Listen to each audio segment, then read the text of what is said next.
Hello, welcome to another edition of Here's the Pitch. I'm your YouTube friend Brad, and this is sponsored by Massa's Restaurants in St. Louis. There's 5 locations. stlmassas.com is their website.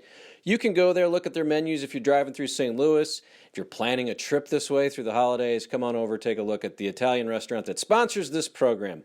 Again, having fun with my series of finding reality television stars from days gone by and seeing what they're up to.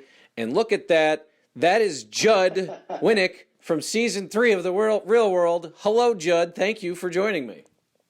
Hello, sir. How are you? Thanks for having me. I appreciate it. We almost, I was mentioning that we almost look like we could be brothers almost. I know you're in New York. I didn't know if you made everybody dress like this for the show. Basic black, facial hair, you know.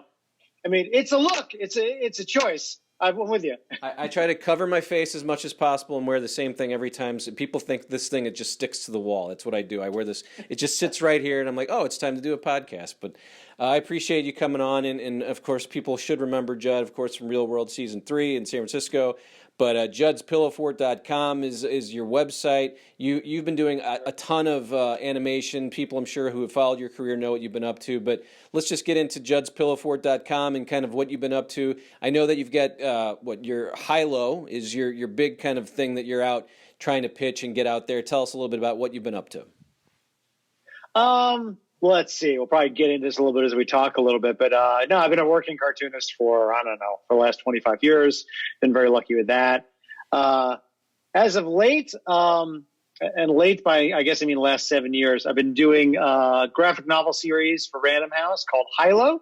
It's an all ages thing. It's mostly geared to kids, but the grown-ups seem to like it too. And it's an action adventure story, about some kids and robots and monsters and magic and things like that.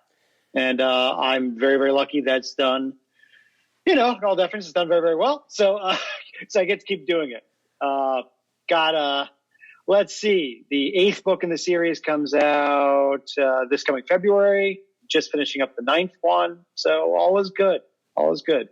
I just remember when obviously we first see you, and that's kind of one of the first things we noticed in your show in The Real World, that this is what you wanted to do. You were working towards this already. I think it's amazing. I mean, I can't think of any. Well, I guess my next guest, John Brennan, who's doing country music, that was what he was doing back when he was 18. But there's not many of you that kind of continued to do what you really were wanting to do to start your career. I think that's pretty crazy. I mean, there was probably some hard times there, but I mean, I guess this really did work out for you. I'm guessing the way you would have liked, right? Or no? Tell me a little bit about that. Yeah. Well, yeah, it's I'd say a lot of it's come full circle. When I was a kid and when I first started out as a cartoonist, I wanted to have a syndicated comic strip. I wanted to have a comic strip in newspapers. So every day when you open the newspaper, I wanted to see my comic strip. And I actually got syndicated for a while.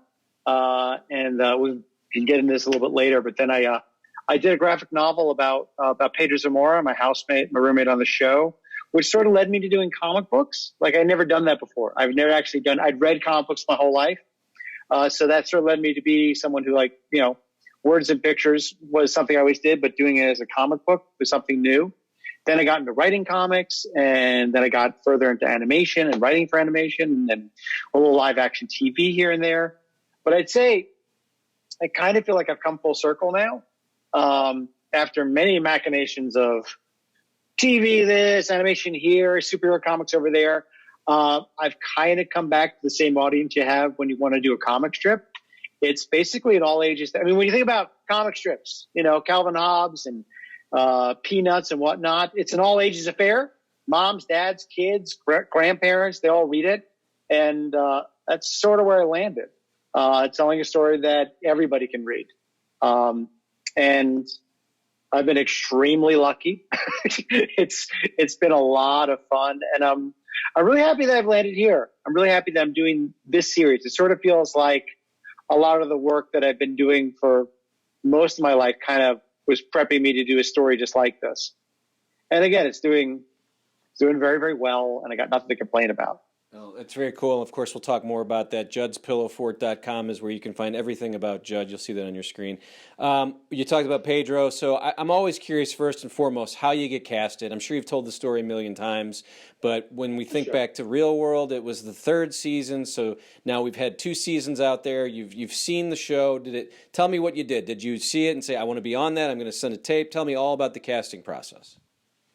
Well, I think we got to set the scene that this is when I first tried out for the show, it's 1993, and the only reality shows there was the Real World and Cops. I think some of you might remember Cops. That was it.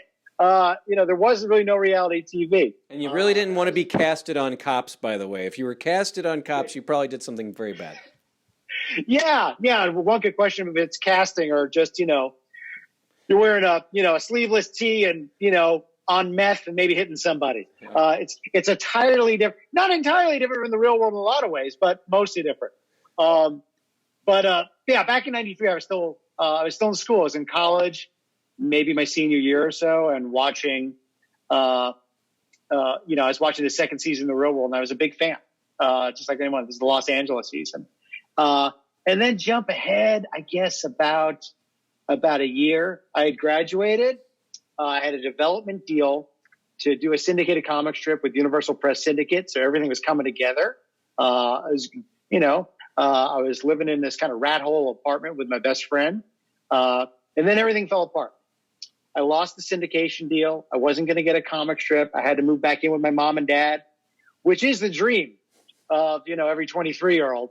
And I was parked on my couch, and I was watching maybe a marathon of the LA season. And up comes an ad. Would you like to be on Real World 3, San Francisco? Send us a letter and a photo telling us why. It's like, yeah, you know what? Rather than sitting on my parents' couch for the rest of my life, I think I'd rather do that. And it's, it's a lark. It's a roll of the dice. I mean, I didn't know how big a roll of the dice is. I mean, the numbers seem small compared to today, but I think about 30,000 people tried out, and it took about 6 months.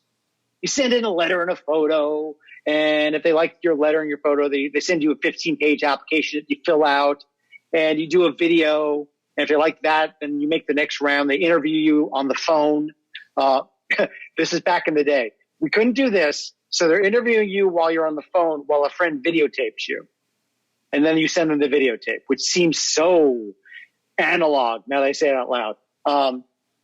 Then they have someone follow you around with cameras for a day. And then it's a process. And then they flew us out to Los Angeles for interviews, and it took 6 months. And at each step, you get a little bit closer. And at each step, it's like, is this shit really going to happen? Am I actually going to be am I actually going to be on television? Could this actually be? Because again, this is 93, 94. There is no reality TV, and the opportunity to get on TV for no reason, which is what the Real World was. No talent, you're not an actor. You're really nothing special about you except the hardcore narcissism that you're important enough to be on TV. That's what drives you. And so sure enough, 6 months later, after the audition process was done, they called and told me that I was on the show.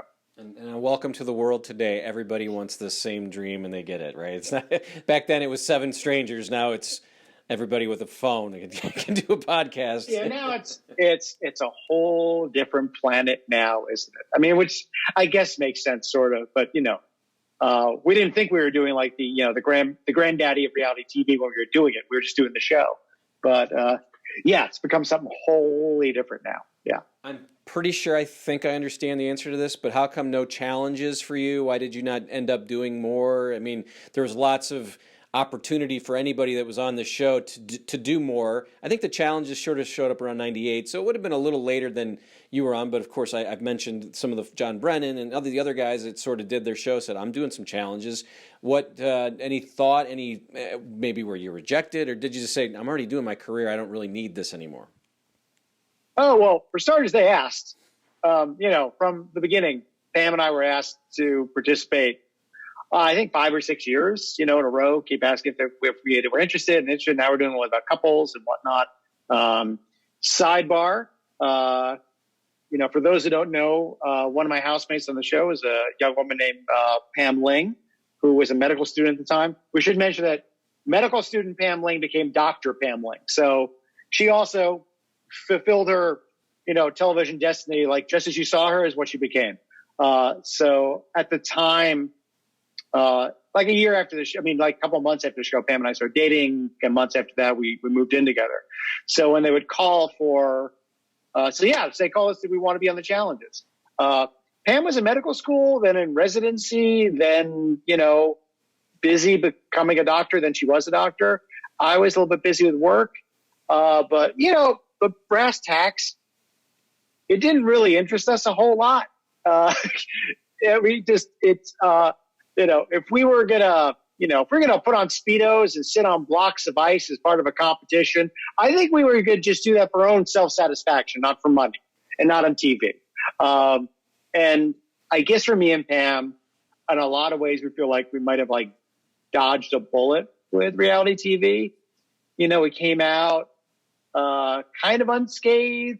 We came out together, which was not something we planned when we met, and we kind of won the lottery in that way. So why screw around?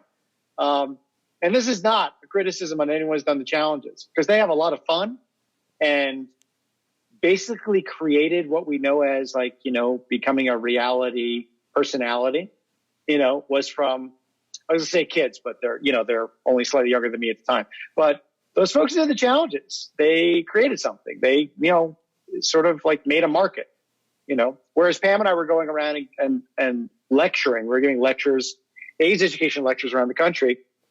Some folks said, I'm just going to go to colleges and, talk some smack and have some fun and tell crazy stories. And, that became a career. Yeah, I didn't want to presume, but I thought maybe we'd see Pam do a walk-on at some point in this. So we'll see. Maybe we'll see her pop in here into the studio over there. She's if you hit us during the pandemic, she might have been upstairs seeing patients via Zoom. Today she's actually in the clinic. So it's Monday and she had to see patients. So nobody. It's actually weird. I'm actually in the house. We're in my studio, which is at the basement of our house, and I'm here by myself. It's me and our cats, which feels weird after, coming up on, almost 2 years. Are we at the 2-year mark? By a year and a half. Pam upstairs, Zooming, kids virtually. We have 2 children, 16 and 12, virtually going to school. Now it's just you, me, and the cats, man. It's weird. It's a weird feeling for me. Yeah, I have some folks upstairs, a dog, a wife. The kid is back at school, so that's good. We'll definitely talk about Pedro. He was kind of the focal point of that show, but also Puck. And Puck was sort of this kind of reality TV, kind of what it would become a little bit. Hey, let's get a guy in there to stir the shit. And he really did. First of all, have you talked to Puck in forever? And just your thoughts on just the way it was portrayed and how it was living with Tim. Just give me an interesting guy, still out there, still living off the earth, I guess, is what he's been doing now. I don't know. It's hard to wrap this. It's hard to wrap up a 25 years in one question. But just thoughts on if you have talked to him and what it was like to have to sort of deal with him. Did you enjoy that? Did you understand sort of what he was doing? Because in the end, it seems like maybe that wasn't some sort of character. That was just what the hell. That's what he was doing. Well, okay. For openers, no, I haven't spoken to him since we got to a screaming match at the reunion 20 some odd years ago. But to set the scene, back in 1994, the biggest show on MTV, more so than the real world, was Beavis and Butthead, which was, about 2 disgusting adolescent boys who were watching rock videos, whatever. You have to go look at it. And this is pre-Jackass and whatnot. So I think, Puck made for fun television. He was disgusting. He was pretty funny at first. And became someone who you at first, loved to watch because he was over the top, and then actually loved to hate. And then it just became unpleasant. I think he captured a particular zeitgeist of that moment. It was, one of the Wood later, was sort of was a predecessor to what we see in a lot of reality TV. Every show needs a villain. Any attention is good attention. And with him, I A couple of things. Like not quite at the halfway mark. We were living there. We asked him to move out because he was just impossible. And he was impossible for like lots of reasons. He, first and foremost, I think he was a little bit too interested in being on a television show rather than just living in the house. Like it became performative to him in the sense that if two people were in the room talking and the camera's there, which was most of the time, if he entered the room, he had to come in and sort of like take over the scene, as it were. Like he saw it as television rather than like, look, they're filming this all the time. If you just like every single time you come into a room, you just can't stop talking. You got to interrupt and make it about you. It's like, it's impossible. Like, and that's one thing to take. And then there was unpleasantness around racism and some homophobia and actually some folks actually not feeling safe. It got really ugly and bad. So we asked them to move out. But in hindsight, after everything that would happen, which is, just a couple of months after we moved out and stopped filming the show, Pedro got sick, and then he would pass away that November after the show. So in the grand scheme of things, just everything with Puck was just, it's kind of trite. It's kind of thin. It was just some goofy crap that happened while we were doing the show. The reality of life itself, I think, really overshadows any of that nonsense. And circling back to Puck, it did all work out for him. Except I don't know whether he just got bad breaks or couldn't quite follow through with it. I mean, after the show, he was a VJ on MTV. He had some offers. Things were going on. And then things went away. Because either he's unlucky or, maybe wasn't exactly cut out for it exactly. I don't know. But it wasn't like us asking him to move out of the show was a bad thing. It was pretty much, it's too cool for school, too rough for MTV, too rough for the real world. But he had all the opportunities that were going to come, even if we didn't kick him out of the house. But again, when it was all over, Pedro died. And I think that became a much more, to shine the light on what's actually important, and what our season sort of represented. Not sort of, what it did represent was Pedro's life and his message and his loss. And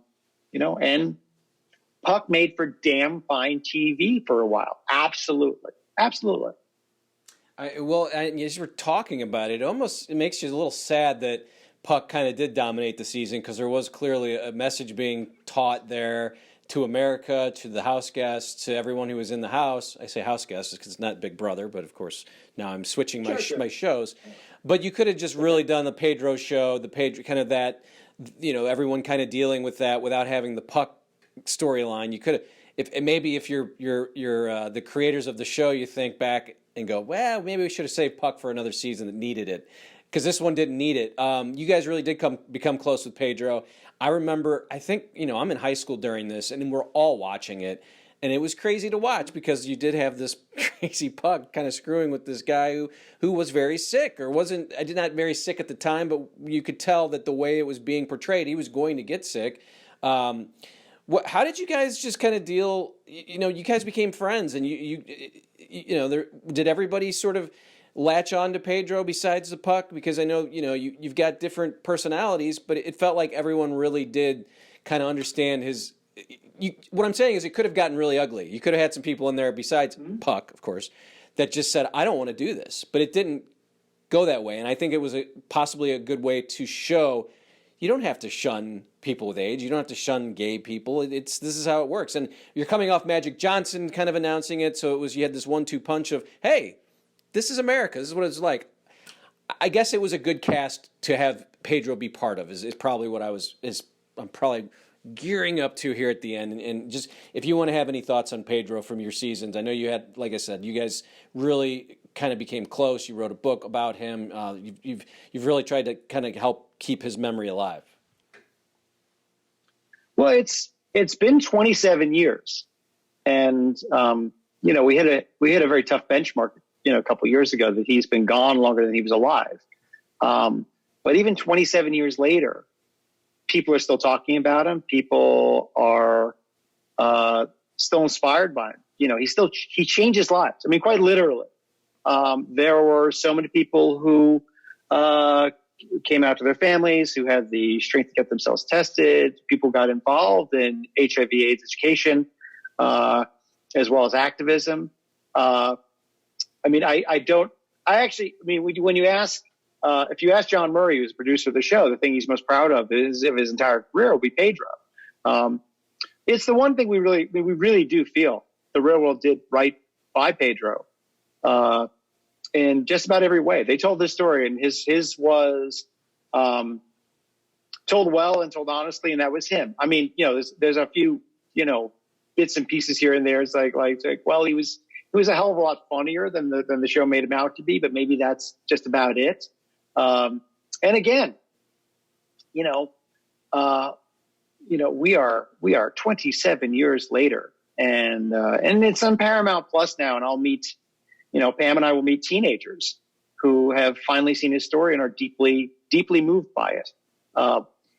It was, you can't possibly overstate what a seminal moment it was for just not only for TV, but for our culture.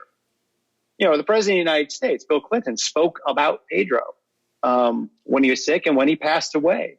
Anytime anyone's talking about reality TV, they talk about what is the most important moment in reality TV. They'll talk about Pedro. It might be one of the very few times that reality TV or TV in general has had such an effect on people. And all these years later, his story still is resonating.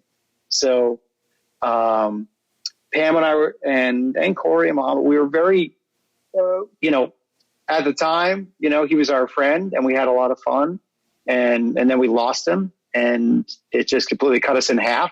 And I don't think we'll ever properly recover.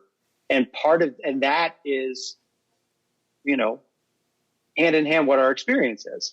Pam and I are lucky. We were there together. So when we think of the show, we do think of the good times, and again, that we sort of won the emotional lottery, that we met on a reality TV show and have been together ever since, which was not supposed to happen.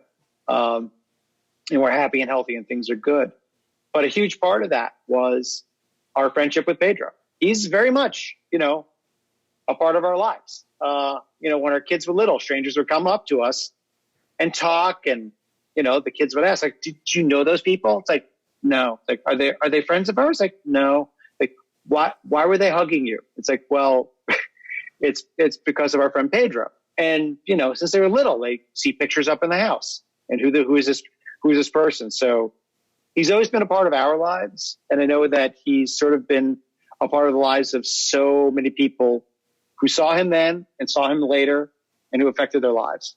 Yeah, well, he was a big personality. And you mentioned Paramount Plus, which is where it was fun to go back and just sort of watch some of this stuff. It's there, it's living again. But they are doing reunions. Season 1's already done there. Season 2 premieres. I don't know who's next. Season 3. Would you be interested if they asked? They said, hey, we got, David Rainey wants to come back, old Puck, and Rachel, she's going to come off for Fox News. What would it be like? Would you do it? And tell me a little bit about the interest, or have they asked, or any of that? The quick answer is, like, no one's asked me anything about it, so I couldn't tell you anything about it. I don't even know what that would be. I don't even know what they're doing in the LA season. I mean, with the New York season, what I found fascinating right out of the gate was that they lived together for 3 weeks, and which Pam and I was like, oh well, shit, no, we're never going to do that. I mean, it's like little things. Like, I think we're the only married couple who would like who's gonna we don't live in the same city as our immediate family, so we have no one to watch our children while we would do that thing. So we can't do that. So and I don't know if LA or if they're shacking up together for 3 weeks. I have no idea. I don't know what it would take. If it meant just sitting around and like doing some interviews and talking about some things, maybe. Part of me thinks that, and again, I don't know how much cussing you allow on this program, but part of me thinks that there's a very good chance it would just be an entire shit show, that some people will be looking at an excuse to pick fights and make a mess. And I am 51 years old, and I am happy and healthy, and as is my wife Pam and a former housemate, and we don't really need this crap. we're good, we're good. Well, it was interesting because when I decided I kind of wanted to do a series with folks from the 90s real world, I talked to a lot of people, and Dominic was from season 2, and we had a really, really fun talk. I was so excited just to talk to him, and he said, I am not doing anything real world. I haven't done anything 20 years, and it's like that's back then. So he was adamant he's not on this LA one. For some people, maybe it's been a struggle, and this is, hey, I get to, the spotlight comes back on me. So, who do you talk? Do you still talk to Rachel at all? I know she's possibly politics don't align. No, we talked to Corey and Muhammad. I mean, Corey was a bridesmaid at our wedding. These are our friends. We, keep in touch with people from other seasons. Like, I don't think anyone doesn't know Norm Corpy. Norm is the greatest. We keep in touch with John Murray, producer of the show. Mary S. Bunham passed away, about 10 years ago, I guess. We keep in touch with Pedro's family a lot.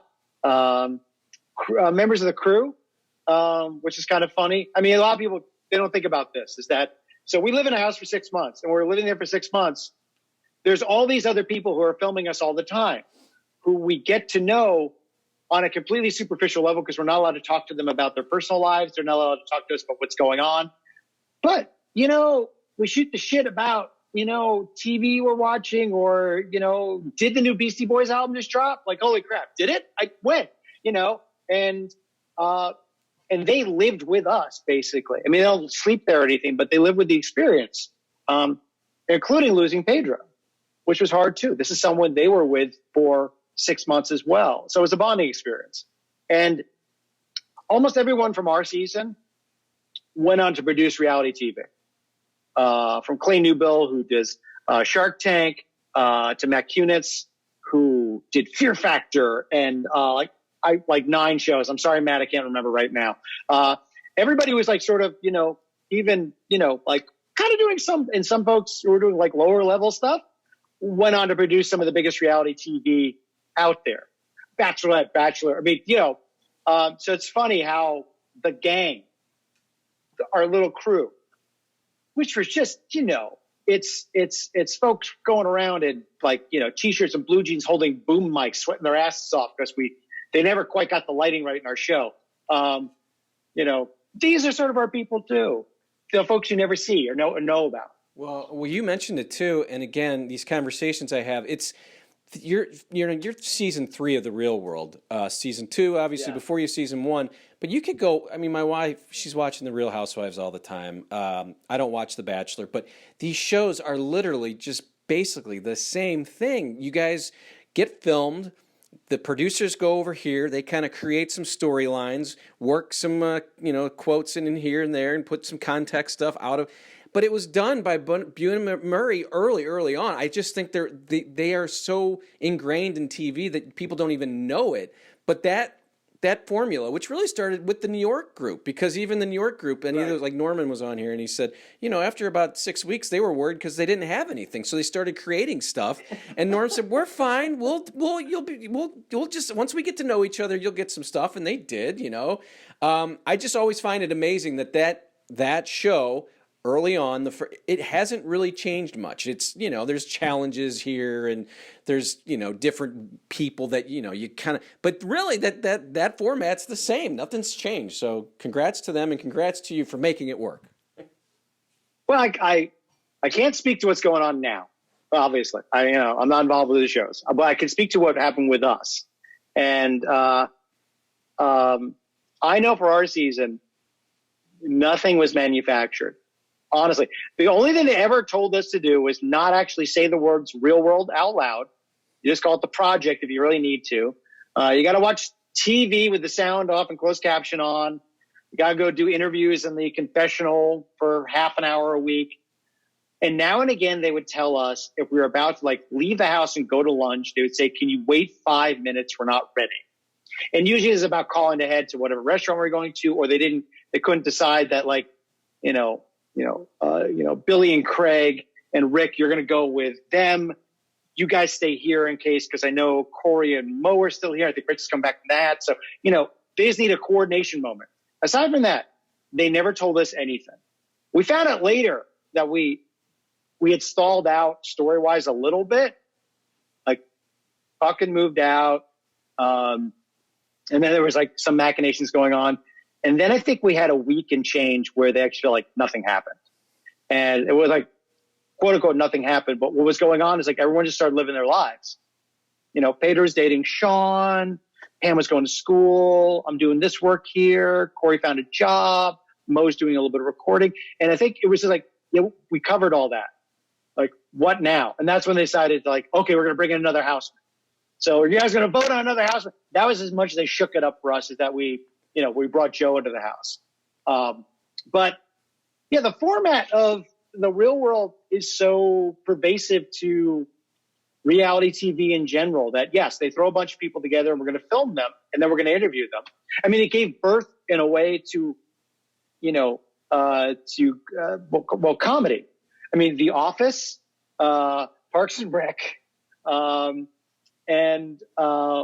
Modern Family. The format, you can call it a documentary format, but they're really doing the real world.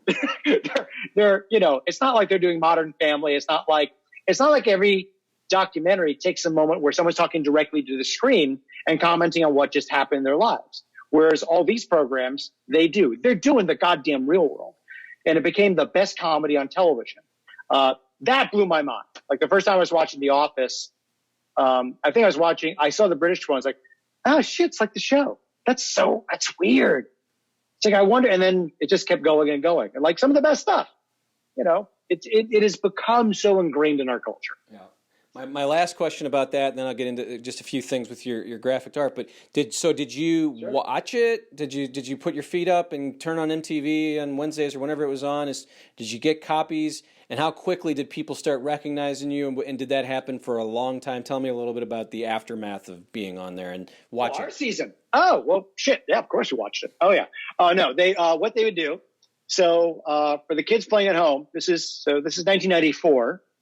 They would send us videotapes, VHS tapes. If you don't know what those are, look them up on the internet. You can see pictures. They would send us. So the show would air on Wednesday. We usually get the tape by Monday. So we could basically prepare ourselves emotionally for whatever is going to happen. It was funny. Pam, for the first month and change of the show, was doing a surgical residency in Fresno. And so she, and they put you up in an apartment. They didn't have a VCR. She didn't have a television. So she was watching it she would watch it in the storeroom in the hospital. Like, she was like sitting on boxes and put it on TV. Like, it was weird. Millions of people are watching this. She's watching it in some ass out storeroom in a hospital in Fresno by herself, half in the dark. That was just cracked me up. In between, doing surgery. Yeah, the whole thing was pretty nuts. I mean, it was like, we had a vastly different experience than everyone else. Starting that first month and change. So the show started, we moved out in June. The show started airing about a week or so after we moved out. It was that quick. And it was a month of craziness. The show was huge. It never been bigger. And it started from that summer, it slid into the fall. That's when Friends premiered. And there's a very small sliver of time, like that much, where we were just as famous as the cast of Friends, and it was sort of it was a weird, like, a little bit of synergy going on, like a bunch of these big young people living in New York. We were around the same age, and these young people on television, it sort of felt like there was something was going on there. And yes, people began recognizing us. Exponentially would go up if we were together. Like, Pedro came out for a visit, and if like me and Pam or Corey, whatever, the more we were together, the more it's like, is that her? That's it. Oh, it's them. And it was crazy. And that was very, very, very fun and very, very short-lived. Because we moved out of the house in June, And by about the middle to end of August, Pedro had been hospitalized. And then everything changed. Then everything became totally different. This fun, stupid, cool thing that we did just became so hard and so tragic, and it didn't stop until Pedro passed away. And he actually passed away the night before the last episode aired. We often joke about that he was so dramatic that that's how he had to do it. He could have planned it better. Really, couldn't have planned it better. It made for wonderful headlines. But with that, Pedro didn't really get to enjoy as much as he should have the impact he had. He got sick so quickly. The show, I think he had like a good month of everybody just all over him. And I mean that in a good way. Getting the love and support and the admiration from his community, from folks who were homophobic until they met him on television, who completely turned them around, their hearts and heads, just by meeting him. So it was a blast for a little while, and then it became something different. Yeah. Well, then that just became this tsunami. Yeah. We've talked about Pedro early on, and then moving into your graphic career, one of your things that you did, I think a couple years later, a graphic novel called Pedro and Me, Friendship and Loss, What I've Learned. This was from September 2000, actually, and lots of awards won there. First of all, can people see it? Can we still get it? Can we go to eBay? Can we go to Amazon? And again, what was it like just sort of putting pen to paper and drawing some cartoons and doing something graphic to maybe was it cathartic, I'd assume? Just tell me a little bit about writing that and being part of that project.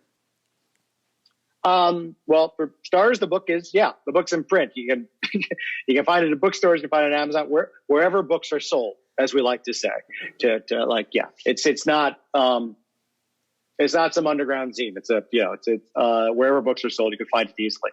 And that came about, I can tell it as briefly as possible. When Pedro got sick, he was supposed to be on a lecture tour. He was going around to high schools and colleges, and he was supposed to be touring the country. So when he got sick, he didn't want to cancel a bunch of dates. So he asked if I would sub in hoping that, he wasn't going to let some people down. And I was like, I don't know what I'm supposed to say. Like what I do is because it's like, you go, you talk about what it's like to know me, what it was like to meet me, just tell them about you. What is it like? He coached me through it. He said, and then you're going to give them basic AIDS education, 1, 2, 3. So I started lecturing, and then Pam started doing it too. And then when Pedro passed away, it didn't feel like an excuse to stop talking about him. So I kept touring and lecturing around the country. That went on for about 2 years. I'm still cartooning. I'm still doing my thing, but I'm still going around the country and I'm lecturing about Pedro until it got just to be too hard. I mean, literally too hard to get up on stage in front of 500 or whatever, 100,000 people, whatever it is, or a small group of 30, and talk about what it was like to know him, what it was like to lose him, what it was like to be there with him when he died. And I just stopped. And a couple of years went by, and I felt like I wanted to somehow keep his story out there. I was doing a comic strip at the time, and I toyed with the idea of introducing a character into my comic strip that was sort of based on Pedro. And when I did some initial just sketches, it felt kind of weak. It felt kind of thin to put him in a comic strip. So that's when I started toying with the idea, maybe I do a book. And I had never done anything like this before. I'd always done cartoons and, comic strips and, single panel cartoons. This is the first time I tried to do something like that. And it took me about 2.5 years, and the end result was this book. And it's something I also owe to Pedro, that I didn't know I could tell stories like this until I told his story. It completely changed my life in one more way. It led to everything that I started doing professionally. It's how I wanted to tell stories. It was this way. So I owed him for that. That's pretty cool. One of the things you did was for Cartoon Network called The Life and Times of Juniper Lee. So that's pretty cool. You're doing something that's on TV. But what I noticed right off the top, Stuart Copeland is your musical guy there, police drummer. I mean, that's a big deal, right? When you get him to be part of it. I'm sorry, I haven't seen this, but I'm imagining when you get a name like that be part of this project, that's a good starter for you. Tell me a little bit about it and what it was like working with him and just that little time there that you had. It was 05 to 07, but Cartoon Network, being on TV, doing, I would assume something, I don't know, is that something you even thought of doing, like doing a cartoon like it wasn't Simpsons, but it's an animated show. I mean, you're doing that. Tell me a little bit about it and working with Stuart. I'd studied animation. I'm an animator. I've done animation, so it's something that always interested me. One of my mentors, Linda Zeminski, was the head of development at Cartoon Network, and just came to me. It's like you got a show in your back pocket that you're interested in. I said, yeah. So I sort of pitched her this show. It's called Life and Times of Juniper Lee, about this little girl who can see magic and fights monsters. It's sort of like an animated Buffy the Vampire Slayer. I based the character on Pam. She looks just like Pam, whereas Pam says she's me on the outside, you on the inside, because Juniper turns out to be really, really cranky. And it was a blast. I'd always wanted to do an anime program, so I had never done it. So I got to create my own show, which was terrific. We ran for 3 seasons, and they're in the mix. When we're doing it, they were talking about composers, and they said, we've gotten a call from Stuart Copeland, who's got kids who are of the age who watch Cartoon Network, and he's a composer of soundtracks. He's interested in doing a show, and we've got a couple of shows in development. We talked to him about, and it's like, are you telling me he's like interested in doing my show? It's like, yeah. It's like, would you like, yeah? Are you shitting me? Like, it's like, I grew up on the police, and it was my first major experience of, you just gotta be cool. Just talk and just be cool, be okay. My showrunner, Frank Scalacci, who's a drummer, okay, we both had to it's just going to be cool. We're just going to meet with Stuart Copeland and talk about the show. It's Stuart goddamn Copeland. And I should say that he was great. I mean, not just, for one, he knows who he is. He knows there should be a certain level of freaking out. He's a brilliant composer, but also worked with us like crazy. It wasn't like, it's going to give it to you, it'll be fine, no notes. Like, no, how do you want to do it? What do you want to do? I got this particular sound. This is going to be her theme. And it was a blast. So much about doing that show was like a lot of firsts in my life. But that was like, geez. It was great. It was great. It led to other stuff. And after that, I spent years in and out writing for animation on TV, which was a lot of fun. I worked on Seth Meyers' show for Hulu, The Awesomes. I was a writer-producer on that, which is also a blast. I feel like I'm name dropping because I am. It's a lot of fun, like working with famous people. I'll say that. I'm going to ask you about Seth, but I'm just curious. Now where are we with it? Because you're doing graphic novels. Do you want to get back into television animation, or hey, I'm just living? And I mean, this is great. I think you're 6, 7, 8 years older than me, but I'm jealous. You're doing what you love to do. You love it. I mean, I'm doing this. This is for fun. I get to do this. This makes a little money here and there, but I mean, you're doing it for real. That's what I would like to say. But just tell. I mean, what is? We've talked about pretty much everything. The graphic novels, high-low. Where do you see? What do you see yourself doing here in the next couple of years? You want to do more TV, more books? Tell me just where do you see yourself in 5 years? Well, to get specific, we're talking to some people about high-low, both as possibly a motion picture or television show, and we're having conversations. And I'll leave it at that. I put off having conversations of doing something with high-low, and I wanted to finish the 6th book because that was like the first major story arc, and I needed to sort of like finish something. I felt like, okay, this is the whole first story of high-low, and now I'm going to start a whole new story with high-low. But so that's a possibility. But my plan is I wasn't blowing smoke when I really sort of feel like I found the niche that makes me happy. I plan on probably just doing like another graphic novel, every year for the rest of my life until I'm gone. It's not really a job you retire from. I mean, I make things up and then I draw them. I live like a 10-year-old. So I'm going to be, making stuff. I've been drawing them and putting out books, every year forever. There's about 6 or 7 more high-low books I have planned. We're going to be launching 3 more series.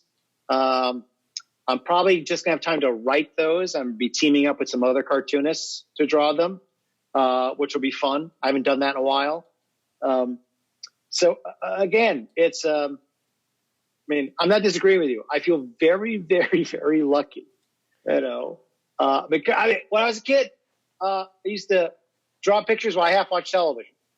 Now I'm 51. I draw pictures while I half watch television. That's my job, and I have a house and a family. It's all going great. How long, the process, how long does it take start to finish to sort of get a graphic novel out there? And now you've got high-low, which the character and all that, but so that might be a little easier, obviously, but just what is, how long, just give me a little time frame on that.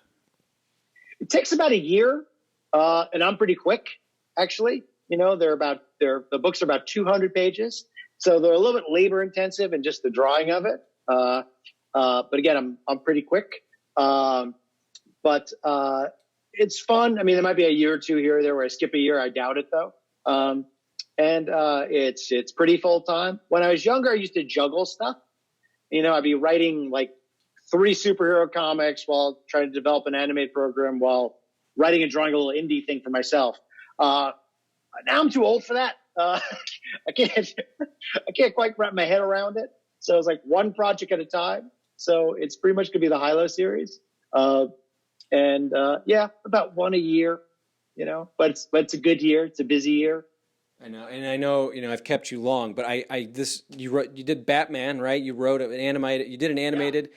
Well, were you a Batman fan growing up? And where does that rank in your fandom of being able to write and animate a movie, Under the Red Hood, animated film back in 2010? Are you happy about that project, and what was that like? Oh boy, I wrote superhero comics for about 12 years, and never say never. I might go back to it again at some point. I stopped doing them in favor of doing high-low, which just took up way too much time. Around in 2000 when Pedro came out, a buddy of mine who went from being an indie editor, became an editor at DC Comics. He had read Pedro and Me before it came out, and said, do you like superhero comics? Like, yes. It's like, so you're like, I've read them my entire life. It's like, would you be interested in writing some? It's like, yeah. If anything I can leave people with, say yes to everything. Whatever, if someone comes to you with an offer to do something and you have no experience doing it, but you want to, just say yes. The worst thing that's going to happen is you'll get fired. That's the worst thing that happen. The best thing that can happen is that you might keep doing it. So, yes, I got to write superhero comics for like 12 years. Among them, I spent a few years writing Batman, which was, it's ridiculous. You get to write Batman. It is, it's like growing up and getting to do fan fiction. You get to play with all the toys for real. And then along the way, I pitched DC Animation about turning my story arc into an animated feature. So that was a lot of fun. There's a lot of things coming full circle. I dungeoned for Lee, wrote superhero comics. Hey, I got this idea. What if we turn this one into a movie? And, pitched it to them and they dug it. And, that was a blast. That was a lot of fun. And people seemed to dig it. So that was fun too. Yeah, I was going to say that would be like me playing center field for the Cardinals, I think. If I could go back, if I was possibly, hey, there's 45-year-old Brad playing center field for the Cardinals. He's writing Batman. I have to mention too, the idiot. I can't tell you the very first time you're sitting there and you're writing and you type out like Superman. It's like, I'm going to type out what Superman's going to say in a comic book. Like, it's like you're alone in your room, but you're still like, just kind of having a moment there. Like this, you're remembering being like 7 years old, and reading a beat up comic. And here you are, you put words in his mouth and making them come to life. It's everything everyone thinks it is. No, that's pretty cool. Now, what's all behind you? I have to always, I get kind of entranced when people start talking and I start looking. I'm like, oh, what's going on? What do we got behind you? What's everything back there? Just all your works or your favorites? For starters, when people come over to the house, they go like, your kids sure have a lot of toys. Like, yeah, the kids do. Yeah. No, there's like figurines and action figures and way too many books. books that I want, books that I get, books that we use as reference. We're here in my studio. This is where the magic happens. This basement, it's a nice basement. Don't get me wrong. We do quite well and it's nice in here, but, this is where I get to, walk, 25 steps down from the family, come in here and close the door and get some work done. I mean, I say work because, honestly, you're drawing cartoons, right? Yes. Man, I just finished up the second draft of my next book, and I'm drawing giant monsters, and and this stupid cat that they're riding on top of, and it's more fun than anyone should have. It's really and I get to do it for kids too, and it's one of the best things I get to do is when I go on a book tour. I barely go to bookstores. I go to schools. I do assemblies. Do you remember assemblies when you were a kid? Like they're the greatest things in the whole world. Try to skip them as much as possible. Oh, hey, whether they're talking about fire safety or how to build a drum, you don't care. It's an hour where you're not in class.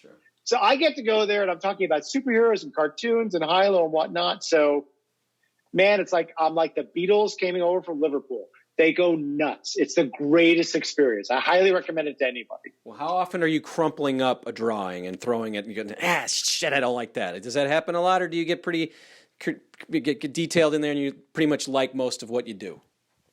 Oh no, it's a constant struggle. Yeah. I will say most of the struggle happens during the writing. It's a little less about what. By the time I'm drawing it, I'm a little bit more centered on what's going on, but I'll write and rewrite. It's it's not quite so far as having imposter syndrome, but there are many moments daily where it's this just sucks. I'm just doing it over again, and then I'll have a day where I write 3 good jokes, and it's I am the most talented person anyone's ever met. If you met me, that's me. I'm the most talented. I'm so funny. I'm God's gift to humor. And it goes back and forth to I shouldn't be doing this anymore to I'm the best. No, I mean, it's just again, I'm jealous because you're having fun and you're doing what you wanted. But again, it's a labor of love because I know, back when I was writing a lot, you would just get so pissed off because you couldn't think of the word, or it was this doesn't sound right. So I get it. I sort of miss it, but I don't miss it that much. I mean, this is fun too. I had a lot of fun today. Judd'sPillowFort.com is where you can find anything about Judd. There's all of his books. You can find out anything that he's got going on. Do you have anything you want to add? I enjoyed our talk. I don't think I'd ever talked to a graphic novelist on this show, or someone who's written Batman and all this other stuff, or worked with Stuart Copeland. I don't think I'm going to be talking to Sting anytime soon, but I think we covered a lot. I enjoyed it. Is there anything you want me to add here at the end? I don't think so, sir. I just want to thank you for the time. I appreciate it. This is a wonderful chat. I know you asked one question that I prattle on for 9 minutes, but I think that has more to do with you've been talking with reality TV people. They're a chatty bunch, right? You don't really have to pull it out of them, right? I'm assuming? Correct. Just... Yes. Also, I ask 9-minute questions as well sometimes as I get lost in my own head, and then we've got this jarring battle of wits and words, so... but no, I enjoyed it, and I really did. I enjoyed your season. It was fun. I'm glad you were as open as you were about talking about it. Some people get sick of talking about their days, 30 years ago. But again, now it's back on Paramount Plus. People are going to be discovering it again. I'm not working for them. I feel like I should though, because I promote this thing every time I have one of you guys on. But thank you so much, Judd. Again, Judd'sPillowFort.com, and tell Pam we said hello. You never know. Maybe I'll be reaching out to you to say, hey, I think Pam needs to come on and tell people what she's up to. We heard the whole Judd story. Maybe she's got some good stories about you. Oh, for sure. Yes, she's a big shot, actually. Pam's on the faculty at UCSF. She's an MD. She's a primary care physician. She's also a researcher. She heads up the tobacco document library she fights big tobacco, among the many ththings she does. So she's a superhero. Man, these two are so smart. Their kids must be just brainiacs. It makes you sick, doesn't it? Thank you. I do. I think I bring down the curve a little bit, I got to tell you. Well, I thank Judd for joining me. I thank you for watching. Again, sponsored by Masses Restaurants in St. Louis. 5 locations, stomasses.com. Go out there, check out their website, check out their menus if you're coming through St. Louis. Thank you for watching, and we'll see you next time.